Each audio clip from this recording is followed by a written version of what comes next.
Bonjour à tous, je vous retrouve aujourd'hui chez le chef Alain Bastard dans son restaurant Le Montaigu, situé sur la commune d'Ambert, au nord des Coëvrons. Le chef cuisine toujours ici des produits frais et nous propose également un café, mais aussi une épicerie. Aujourd'hui, il m'a confié nous cuisiner un lapin au cidre. Allez, suivez-moi, c'est parti!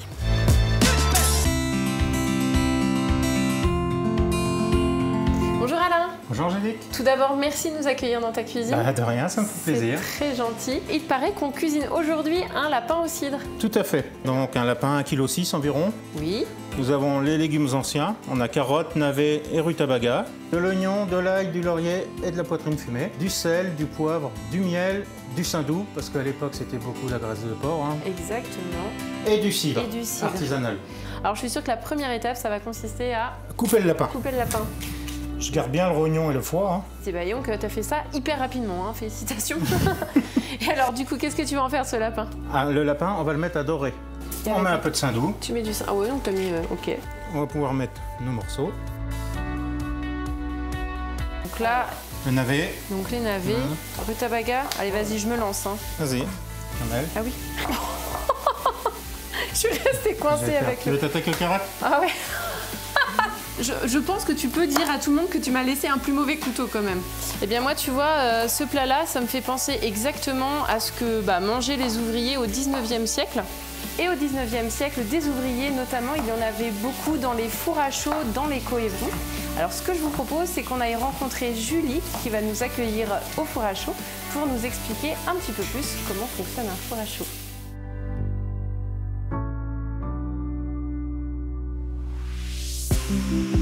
Je vous retrouve aujourd'hui à Sauges sur un des sites de patrimoine beaucoup moins connu que les grottes. En effet, j'ai décidé aujourd'hui de vous emmener vers un patrimoine industriel, j'ai nommé les fours à chaud. Bonjour Julie. Bonjour Angélique. Alors tout d'abord, merci de nous accueillir ici sur ce site des fours à chaud à Sauges. Est-ce que tu peux nous parler de manière générale des fours à chaud en Mayenne? Depuis quand existent-ils? Alors oui, donc les fours à chaud en fait existent depuis le 15e siècle, mais ici en fait en Mayenne, on va avoir un certain nombre de fours à chaud qui vont se développer considérablement au 19e siècle. Donc à peu près entre 1830 et 1870, on va construire près de 270 fours à chaud. On a beaucoup en fait autour de Montsûrs, donc à Naux, à Évron également, à Châtres-la-Forêt, ici à Sauges. On en avait 5 en tout. Seul celui-ci a été bien conservé, puisqu'on a un four à chaud qui date de 1838 et qui a été restauré en fait par une équipe de bénévoles ici de Sauges. D'accord. Et alors quelle est sa particularité à celui-ci par rapport à d'autres fours à chaud finalement qui seraient en Mayenne? Alors c'est en fait un four à chaud assez modeste avec une taille qui est de 11 mètres, qui en fait est relativement petit par rapport à certains fours à chaud industriels comme ceux qu'on trouve à Louverné qui font plus de 30 mètres de haut. Ici on a la particularité d'avoir à la fois le four à chaud mais également donc, la maison du chaud-fournier, c'est-à-dire là où habitait l'ouvrier spécialisé qui travaillait ici, mais également donc, une carrière en fait qui est juste à côté. On a aussi ce remblai de terre qui est en fait la rampe d'accès pour aller jusqu'en haut du four à chaud puisque c'est par là-haut que l'on va en fait acheminer la pierre. D'accord, finalement on avait tout sur ce site là et c'est la particularité ici. D'accord, très bien. Donc là, ce qu'on va faire, dis-moi. J'ai allumé sous la poêle, on va mettre du saindoux aussi. D'accord, ok. Un peu de saindoux. Et donc là on va s'occuper des légumes, c'est ça? Voilà. Tu vas faire revenir tes légumes. On va faire revenir les légumes. D'accord. Donc troisième étape, on fait revenir les légumes. Ok. On va s'occuper de nos aromates. Alors l'ail, je l'écrase. Alors pourquoi je l'écrase? C'est parce que quand elle est écrasée, elle dégage plus de saveur que coupée. Très bien. Ah oui, tu remets avec le lapin je là, mets dedans. D'accord. Ok. L'oignon, c'est pareil, grosso modo, on coupe. Donc ça, la même chose. On met ça là-dedans. Les deux feuilles de laurier. D'accord. Et la poitrine. Alors la poitrine, c'est un fait, je garde la couenne. Tu la coupes en Je la coupe en morceaux comme ça. En gros dés, d'accord, ok. Voilà, parce qu'il ne faut pas que ça se désagrège, faut garder de la mâche quand même. Donc on met ça. Derrière un petit dernier. Là on laisse 2-3 minutes le temps que les sucres qui collent là, bien un peu là. Donc on va mouiller avec le cidre. D'accord. Wow. On a tous ces arômes là qui sont en train de se mélanger, ça sent bon, ça sent délicieusement bon, effectivement. Ça sent bon. Après, je vais rajouter le miel. Donc là, je verse mes légumes avec mon lapin. Ok. Comme ça. J'égalise un peu, que ça descende bien dans le fond. Je baisse un peu le feu, je couvre. D'accord. Là, ça doit mijoter pendant... Ça doit mijoter un certain temps. Normalement, il faut 40 minutes. 40 minutes. À peu près. D'accord. 40 minutes. Alors, écoutez, pendant que c'est en train de mitonner gentiment pendant 40 minutes, ce que je vous propose, c'est qu'on retourne voir Julie au four à chaud, qui va nous en apprendre encore un petit peu plus sur le fonctionnement d'un four à chaud. Est-ce que tu peux nous expliquer précisément comment fonctionnait un four à chaux et à quoi surtout servait la chaux finalement en Mayenne? Souvent, quand on pense à la chaux, on pense à la maçonnerie, on pense à la construction. Et effectivement, depuis l'époque gallo-romaine, on utilise la chaux.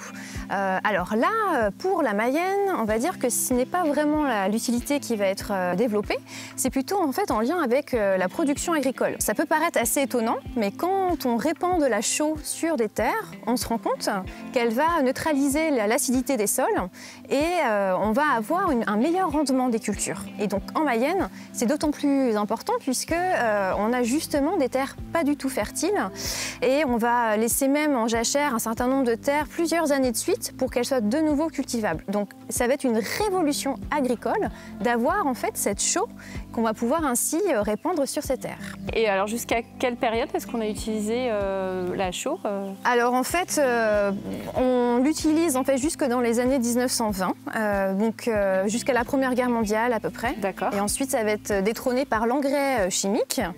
Et puis on va aussi se rendre compte que la chaux ne fonctionne pas sur la durée. C'est-à-dire qu'elle va pouvoir vraiment être efficace à un certain nombre d'années, mais dans la durée, pas du tout. Et donc il y a ce fameux dicton qui dit que la chaux enrichit le père, mais appauvrit le fils. D'accord. Et ce four à chaux ici, il a fonctionné jusqu'à quand ? Alors 1921 exactement, on va ensuite arrêter la production de chaux ici à Sauges.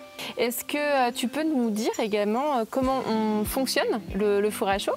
Oui, alors c'est en fait assez simple, mais il faut vraiment un savoir-faire technique, très exigeant. Il y a une équipe de chauffourniers extrêmement expérimentés, souvent en bonne forme physique, parce qu'il faut être très solide, à la fois donc, pour extraire la pierre de la carrière et ensuite la cheminer jusqu'ici, donc souvent avec des chevaux qui tractent des charrettes. Donc on va cheminer la pierre tout en haut et donc la déposer dans le gueulard, c'est-à-dire une sorte de puits, et la déposer par couches successives. Donc on va avoir une couche de pierre calcaire, une couche de charbon, une couche de pierre calcaire, jusqu'à en fait remplir totalement le four.